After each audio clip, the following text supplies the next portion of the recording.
Mga Kawikaan 6, versikulo 12 hanggang 15. Ito po ay patungkol sa mga taong masama at sa mga taong walang kwenta. Makinig po kayo ha, makinig. Taong walang kwenta at taong masama, kasinungalingan kanyang daladala. Ang mata ay ikikindat o kaya'y ipipikit, ikukumpas pa ang kamay upang ikaw ay maakit. Ngunit sa sarili ay may masamang iniisip. Ang lagi niyang nais ay manggulo sa paligid.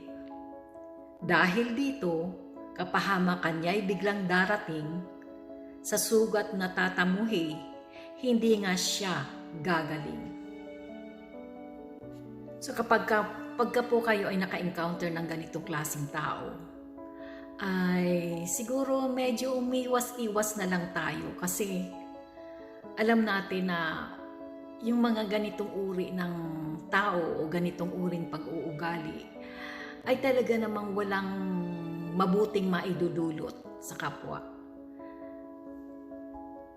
So meron na po ba kayong na-encounter na ganito na kailangan niya pang magsinungaling?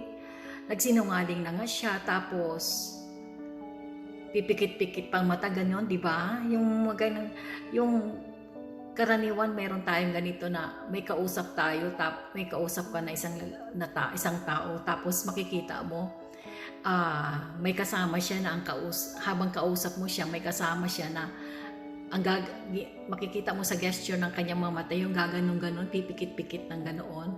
So parang hinuhudyat na manahimik ka, parang ganon.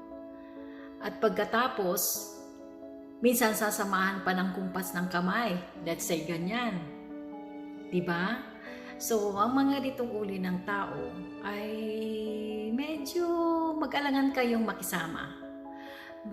Iwas-iwasan natin yung mga ganun kasi yun na nga ang sabi ng Biblia, ang sabi dito sa ating nabasa na sila ay mga taong masama at taong walang kwenta.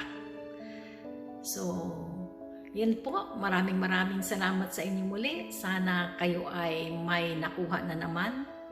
Kung yun naman po ay aking insight lamang. Kung kayo po ay may nakuhang kahit kaunting aral, yan po ay itanim natin sa ating buhay. At kailangan natin yan ay isabuhay. Dahil po ang ating Biblia ay puno-puno ng pangangaral para sa kabutihan, para maging mabuti tayong nilalang ng Panginoon. Salamat po. Shalom Aleichem.